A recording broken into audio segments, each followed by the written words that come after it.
Muy bien, buenas tardes estimados alumnos. Damos inicio a la clase número 4 correspondiente a la competencia del juez de paz según el artículo 56 literal E.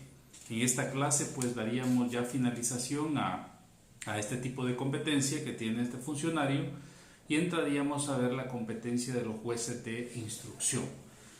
Bien, habíamos hablado que el artículo 56 literal E establece que el juez de paz conocerá o tendrá competencia de los demás asuntos que determina este código, decíamos, y otras leyes. En este caso habíamos explicado en la última clase que tiene competencia para conocer de la ley de las actividades relativas a las drogas y ahí todo lo relacionado al catálogo de delitos que contempla dicha ley. No, esos delitos no están en el Código Penal, pero sí están en la ley especial de las actividades relativas a las drogas. Si hacíamos relevancia al artículo 34 que habla del delito de posesión y tenencia de drogas, que tiene, diríamos, tres niveles, ¿no? Cuando la droga incautada o la sustancia ilícita es menor a 2 gramos, cuando es mayor a 2 gramos y cuando es de cantidades indeterminadas. Y explicaba que también está el otro delito de tráfico ilícito. Lógicamente el delito de tráfico ilícito es el que tiene mayor penalidad. Y sin embargo, pues cuando a una persona se le procesa por el delito del artículo 34 ordinal tercero, cuando la cantidad de droga es cualquiera que fuera su cantidad, dice la ley, entonces en ese caso muchas veces se traslada por parte de la representación fiscal al delito mayor, que es tráfico ilícito, tratando de demostrar el verbo rector, que es transportar, ¿no? Que es el que comúnmente se puede demostrar. Sin embargo, decía que como una estrategia de defensa, si Fiscalía presenta un requerimiento por un delito de tráfico ilícito, podemos hacer el cambio de calificación hacia el artículo 34 ordinal tercero. Y lógicamente la penalidad que pueda tener en una eventual vista pública pues será menor a la del tráfico ilícito. Bien, otra de las competencias que tiene el juez de paz es relativo a la ley de lavado de dineros y activos. La ley de lavado de dineros y activos lógicamente es una ley especial que tiene que ver precisamente con el dinero pues procedente del narcotráfico, de la criminalidad organizada y de otras operaciones que tengan que ver con todo esto del dinero ilícito, ¿no? Sin embargo, el artículo 24 y 25 de la ley refieren a algún grado de competencia al juez de paz para que pueda autorizar, por ejemplo, la congelación de cuentas o pueda requerir cualquier informe bancario que tenga que ver con el delito que nos ocupa. En ese sentido, pues, al presentarse un delito que tenga que ver con el lavado de dinero, pues lógicamente el juez de paz tendrá que seguir con los procedimientos y las facultades que la misma ley le establece. Dejo como tarea que lean el artículo 24 y 25 y no obstante pues tienen que leer toda la ley de lavado de dinero y activos para que tengamos un bagaje amplio, un panorama amplio de lo que de la competencia que debe tener el juez de paz con respecto a esta ley, ¿no? Es necesario leerla para estar al tanto de las situaciones que pueden presentarse. Bien, otra ley con la que tiene competencia el juez de paz es la ley especial de infracciones aduaneras o ley de infracciones aduaneras. Ley para sancionar infracciones aduaneras, ese es el nombre correcto. El juez de paz también tiene competencia sobre eso. Y bueno, pues podemos establecer en esta ley especial para sancionar infracciones aduaneras, el artículo 1 nos habla del objeto y de las definiciones de infracciones que tenemos, ¿no? Esta ley pues también contempla, aparte de las infracciones administrativas que acarrea la ley, contempla delitos, ¿no? Y esto en el artículo 5 se encuentran las infracciones administrativas y sus sanciones, y por el artículo 8 las infracciones tributarias y sus sanciones también. Ahora, lo que quiero resaltar de esta ley, aquí está también el artículo 15. Infracciones aduaneras penales y sus sanciones. Dice, constituyen delito de contrabando de mercadería las acciones u omisiones previstas en esta ley por las cuales la importación o la exportación de mercancías se sustentan en la correspondiente intervención aduanera y produzcan o puedan producir perjuicios económicos a la hacienda pública o evadir los controles sanitarios o de otra índole que se hubieran establecido legalmente. Ahora, a continuación viene el artículo y nos da una serie, digamos, de conductas que pueden encajar o pueden constituir esta infracción penal de contrabando de mercancías. Y ahí nos dice, por ejemplo, el ingreso al país o la salida del mismo, evadiendo los controles aduaneros, la ocultación de mercancías al momento de su ingreso o a la salida del país, la introducción de mercancías grabadas en el territorio nacional, etc.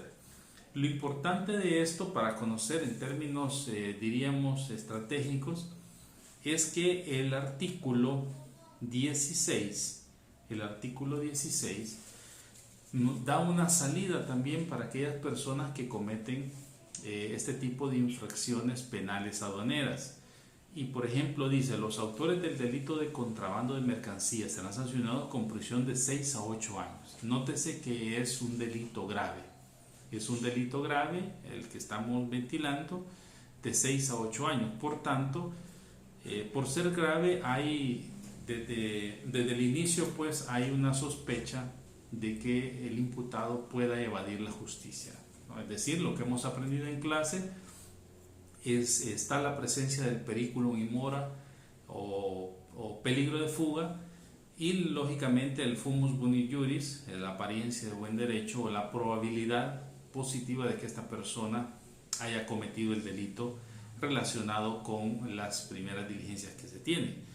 En ese sentido, en un primer momento, en un proceso, pues lo más normal es de que decreten o que pidan una instrucción formal con detención provisional. Eso sería de rigor, porque incluso si tuviese los arraigos que pudieran demostrar que el imputado se va a someter al proceso, pues el juez podría tomar la decisión de sustituir la detención provisional en caso se la esté pidiendo fiscalía, ¿no? Porque no hay una prohibición expresa allá en el artículo 331 y siguientes relativo a estos delitos de que no admiten sustitución de la detención provisional. Sin embargo, no obstante ello, el inciso segundo nos da una salida y dice, no obstante, si alguno de los imputados en cualquier estado del proceso, aún antes de la vista pública respectiva, paga al fisco los derechos e impuestos evadidos más una multa equivalente al 300%, dice al 300% del valor de aduanas de las mercancías, la pena impuesta será atenuada en una tercera parte de la pena mínima establecida para el delito de contrabando.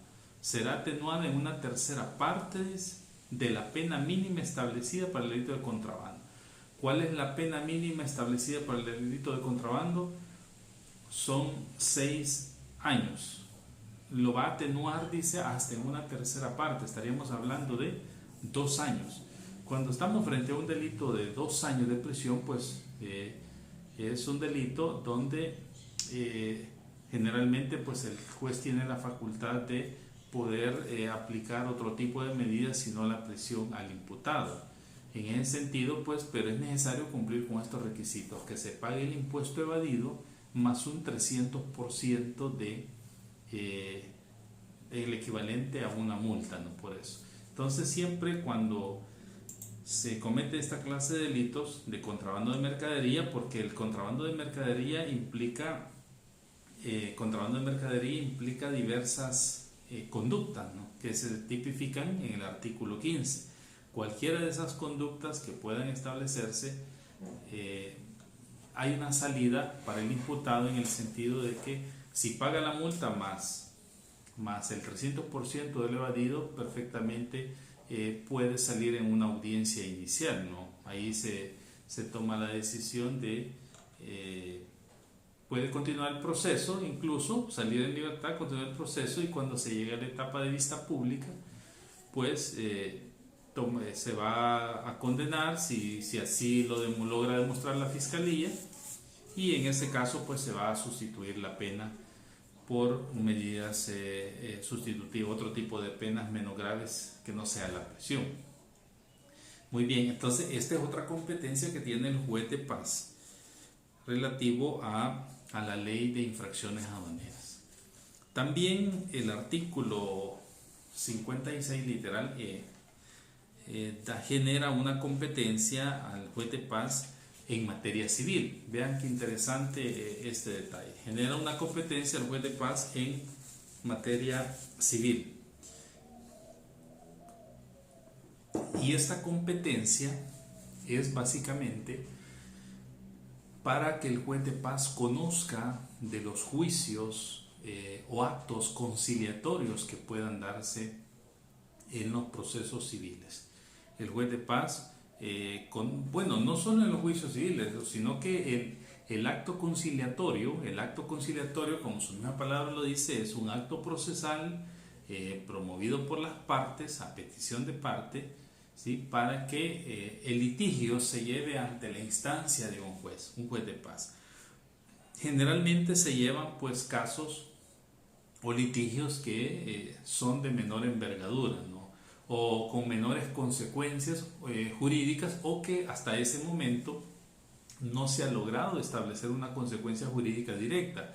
No estamos hablando acá, por ejemplo, de delitos, pero sí estamos hablando de conductas que tienen que ver precisamente con alguna situación de convivencia, puede ser familiar, convivencia en el vecindario, una situación a través de una relación jurídica contractual, por ejemplo, que se estableció entre vecinos, entre amigos, entre conocidos, y sobre las cuales no se dejó ningún documento, por ejemplo. Generalmente cuando usted viene y presta dinero a una persona, y por la confianza que hay, ya es conocida de varios años, y generalmente uno a veces ni tan siquiera hace un mutuo o préstamo de consumo, no documenta ese préstamo, no lo establece. Entonces uno entrega, por ejemplo, alguien me presta a mí, me dice que le preste $500, y yo conozco a la persona, somos amigos, etcétera, y yo le doy los $500 y me promete pagármelos dentro de 2 meses. Pasan los 2 meses y no existe el pago todavía, no me ha hecho el pago.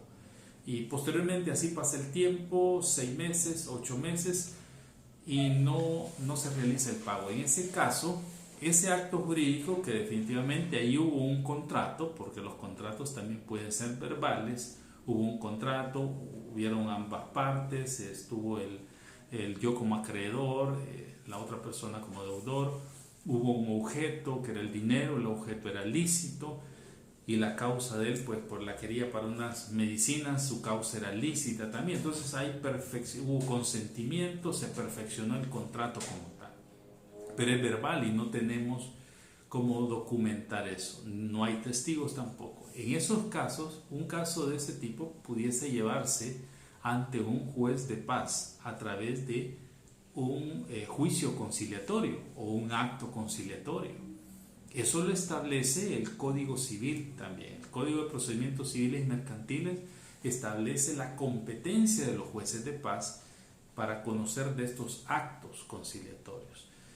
Otro ejemplo podría ser que con los vecinos pues hay un problema tal vez sobre la propiedad, que me han movido un mojón, me han movido un lindero, aunque no obstante eso puede ir constituyendo ya otro tipo de delitos, como puede ser una usurpación, puede ser una usurpación pasiva o violenta, pero en definitiva también es un litigio que mientras no tenga conocimiento la autoridad, en este caso la fiscalía, o no hay una denuncia formal sobre eso, también es una situación que pudiera ventilarse ante un juez de paz a través de un arreglo conciliatorio, podría ser.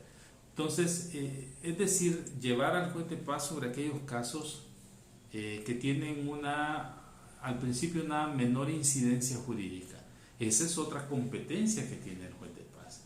Y lo importante de esto, por ejemplo, es que se va a realizar un acta, una audiencia, y se va a dejar establecido en el acta todo la relación circunstancial de los hechos, las intervenciones de las partes y todo lo que se estableció, los acuerdos a los cuales llegaron. Pero lo importante es que esa acta de una audiencia conciliatoria, esa acta tiene fuerza ejecutiva. De acuerdo al Código Procesal Civil y Mercantil, corresponde a los documentos que traen aparejada ejecución, es decir, documentos que viene inmersa la ejecución en ellos por la autoridad que lo dicta o por la naturaleza también del acto que se ha discutido. Entonces, aquí vean la importancia y la relevancia jurídica que puede tener realizar un acto jurídico, un acto conciliatorio ante un juez de paz. Definitivamente, pues es algo que puede servir porque, por ejemplo, en el caso que establecía de la deuda, si la persona llegó al acuerdo en la audiencia, estableció y dijo, bueno, sí, yo soy consciente, yo debo $500, pero no he podido pagar, me comprometo a pagarlo dentro de 2 meses o dentro de 3 meses en 2 cuotas, etcétera, y ponemos fecha, fijamos el lugar y al final firmamos el acta todos y eso fue presenciado por el juez, fue autorizado por él también. Ese acto, esa acta y esa declaración que está ahí ante un incumplimiento tiene fuerza ejecutiva, es decir, yo pudiera en un momento determinado plantear un juicio ejecutivo contra esa persona y poder reclamar el pago de la deuda con los bienes del deudor. Ya hay muchas formas, ustedes que llevaron obligaciones, pues hay muchas formas de cómo saldar la deuda, con una cesión de bienes, con una nueva obligación, etcétera. Diferentes formas de extinguir con el pago, etcétera, diferentes formas de extinguir las obligaciones. Y en ese sentido, pues el artículo 56 literal E le da la facultad también al juez de paz para que pueda conocer de estos litigios en materia civil. Hay algo importante también que no quiero dejar de decirlo y sí es otra tarea que voy a dejar. Ya van varias tareas que estoy dejando en estas clases, es otra tarea. Es necesario que conozcamos la ley marco para la convivencia social y contravenciones municipales. Esta ley marco, ¿por qué la traigo a colación en este tema? Es una ley marco para convivencia ciudadana y contravenciones municipales, así se llama. En nuestra alcaldía, en la alcaldía municipal de acá, de nuestra ciudad de Santa Ana, específicamente en la segunda planta, se encuentra la delegación de las contravenciones municipales. Y es una ley específicamente que regula todas las normas de convivencia que podemos o que debemos tener, en este caso los santanecos, para mantener una vida libre de violencia, de paz, una forma de vivir adecuada. Y dentro de todas esas conductas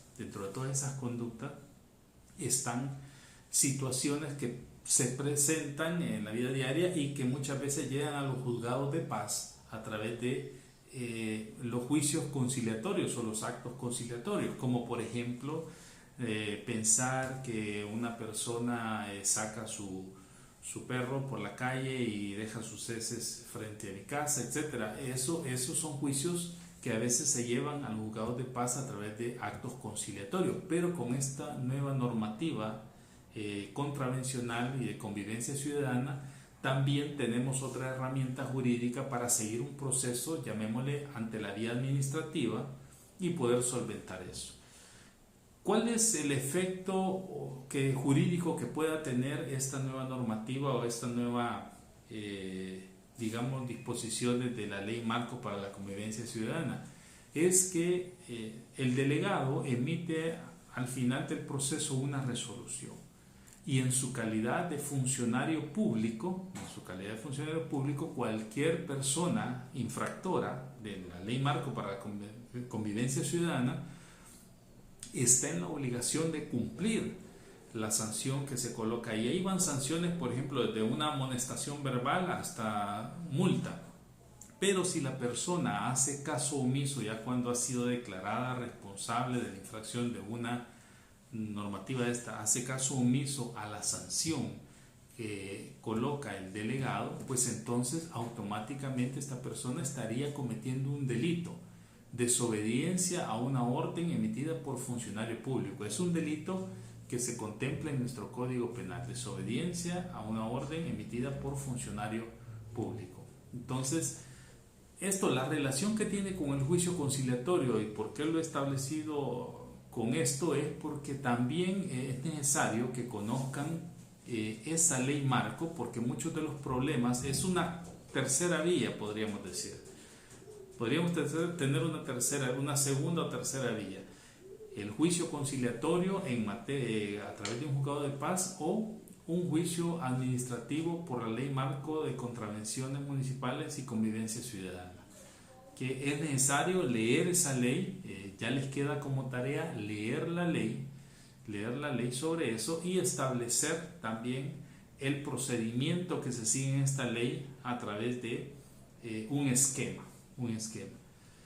Asimismo, pues es necesario, voy a dejar otra tarea también, es necesario que me establezcan los artículos y el procedimiento a través de un esquema conceptual, de un mapa conceptual, los artículos y el procedimiento que debe seguir el juez de paz, cuando se le presenta un juicio conciliatorio.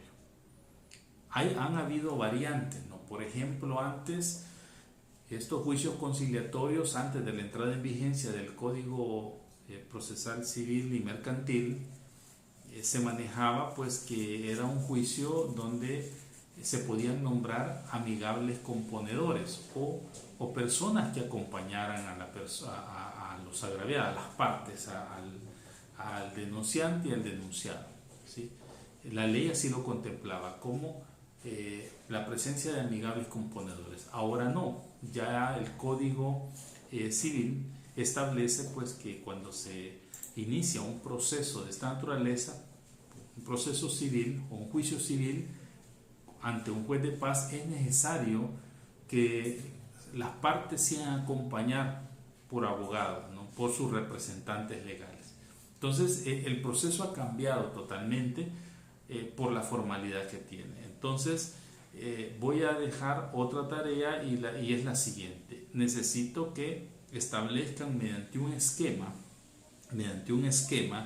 cuál es el proceso, los pasos que se siguen de manera detallada por parte del juez de paz cuando se presenta bajo su competencia un juicio civil o un acto, perdón, no un juicio civil, un acto conciliatorio o un proceso conciliatorio según las reglas del Código Procesal Civil y Mercantil. Asimismo, establecer cuál es el efecto que trae aparejada, cuál es el efecto de esa acta conciliatoria cuando la ley dice que trae aparejada ejecución o tiene un efecto de ejecución. Entonces, esos dos esquemas son los que se necesitan también que me los manden para ir completando, ir cerrando ya con lo que es la competencia del juez de paz.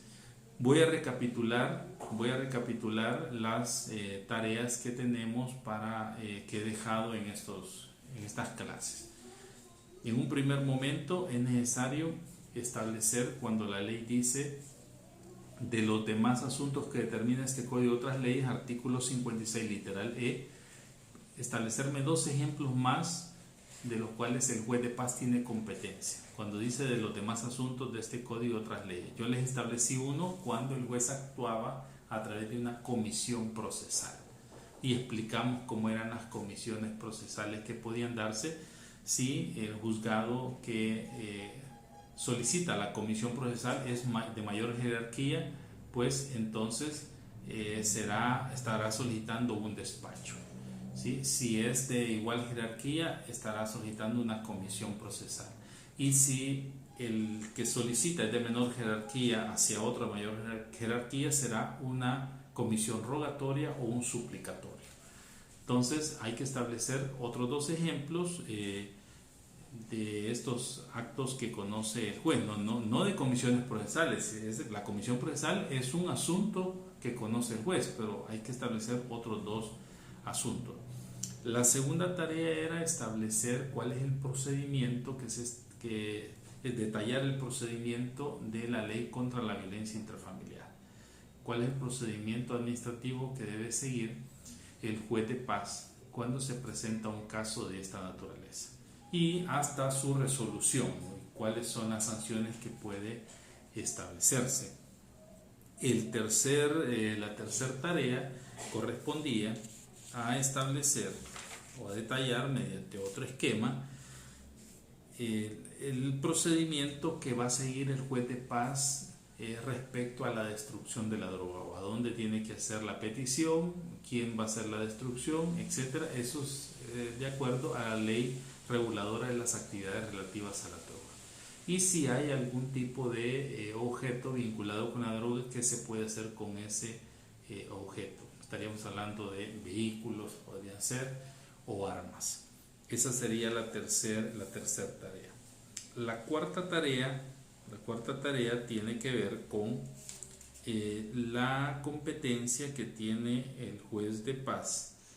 La competencia que tiene el juez de paz con respecto a, en materia civil, en los juicios conciliatorios. Decíamos en los juicios conciliatorios. Es necesario, a través de un esquema también, que me detallen o me describan cómo es el proceso que se exige al juez de paz a través de un acto conciliatorio que sea requerido ante su tribunal, y cuál es el efecto jurídico ya de esa acta, que puede establecer en qué artículo está y qué significa pues que traiga aparejada ejecución. En la clase, si no me equivoco, en la clase número 1 y 2 también dejé unas preguntas de investigación. Unas preguntas de investigación que es necesario que, por ejemplo, cuáles son las bases legales donde se establece de que los miembros de los consejos municipales, a ellos no se les puede aplicar ni el procedimiento abreviado ni el procedimiento sumario. Entonces esas serían las tareas que tenemos para esta primera parte, digamos, o este ciclo de clases donde finalizamos con la competencia del juez de paz. Mañana vamos a continuar con la competencia del juez de instrucción, y así vamos luego a la competencia de los tribunales de sentencia, para irle dando cobertura a estos temas. Las tareas, ojo, las tareas son de carácter individual. Me las van a enviar a mi correo davidmata100@hotmail.com. davidmata100@hotmail.com. Las tareas son de manera individual. A todos, cuando me la vayan enviando, yo la voy colocando en una carpeta, y ahí vamos a ir chequeando quiénes son los que la van enviando. Recuerden que esto tiene una nota también, nota de ciclo, así que les exhorto primeramente a que estudien los videos, que escuchen los videos. Segundo, a que hagan las tareas y posteriormente me las manden. Asimismo, les voy a estar enviando material de estudio. Hay un texto que realicé a propósito, donde están muchas de mis clases. Se los voy a compartir también para que ustedes lo tengan como insumo y vayan estudiando y vayan avanzando, adelantando en todos estos temas que son de importancia. Cualquier duda, cualquier pregunta, háganmela saber también. Me la pueden hacer saber a través del Facebook o a través de mi correo, y ahí vamos a estar pendientes de estas redes sociales. Posteriormente también les voy a informar cuándo nos vamos a reunir para hacer una discusión en vivo o un video en vivo, pues, y puedan estar conectados todos. Por lo demás, aquellos que todavía no se han conectado, no están pendientes de estas clases, pues, y les pido que se incorporen, y aquellos que ya saben puedan pasar el mensaje a todos. Muy bien, entonces a estudiar y a estudiar los videos, a analizarlos y a trabajar. Ya las tareas las empiezo a recibir a partir del día lunes próximo. Bueno, pasen buenas tardes.